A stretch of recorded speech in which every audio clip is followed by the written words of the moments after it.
Hey guys, Ernie Shell, also known as Killer Inside. I was going to show, I've been wanting to do this, but I haven't really had time, and it's kind of hard when you're doing orders. But I was wanting to show some of the process and the bucks I use, and you know, how I get to certain blanks. Not all masks are pulled off the same buck. Example, the 3, 4, 5 is pulled off a different buck than what my 6 buck is. As you can see, the axe mark is here. I don't have the buck in here right now, but you can see there's no axe mark in the blank.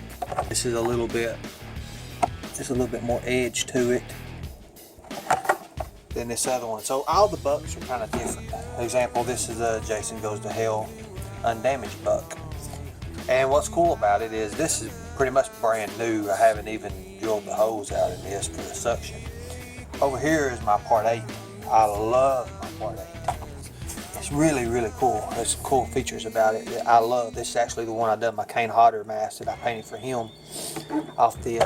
But this, every dent, ding, with the Chevron. Chevron's already in it. Now people are like, well, how do you get a Chevron in it? Well, it's simple. How do you do that? Well, you can put your Chevron on before you do the vacuum forming, and it'll pull out on the blank, which I like it because it shows perfect placement. As you see, the eye cuts are going to be tremendously perfect. The depth in these eyes, it automatically seals it. You get perfect eye cuts every time. All the dents, dings, the side dent, it's there. Everything's there. Even the top dent is there. These masks that I produce, a lot of people ask me, you know, well, how many you do? How many you do a day, and this and that? Well, it just depends. If I get on a roll, I can usually pull out 9 or 10 masks. Just depends on if they're painted. I could probably do 4 or 5. But you know, it has its rewards in the long run. Today, I'll be using this plastic right here.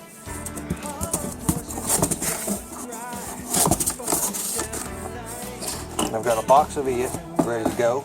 I've got another box coming, ready to go.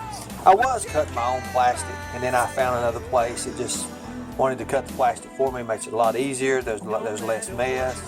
There's less wear and tear on my tools, so that's the way I'm going with it. Now, I have a better vacuum former, but for these masks here, I use a simple 12 by 12. The reason why I have my plastic cut to 12 by 12, I have no waste.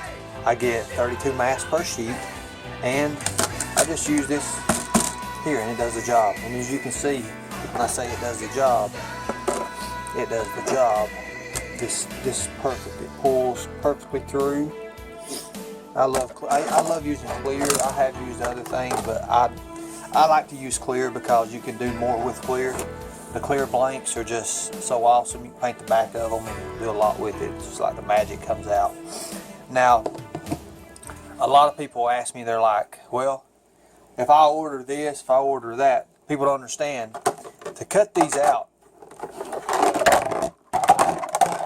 of these frames, these things are heavy because the thickness I use in these blanks, when it starts heating up, it loses some of its intensity here. You can see it's a little bit thinner, but when I say these are thick, I mean they're thick.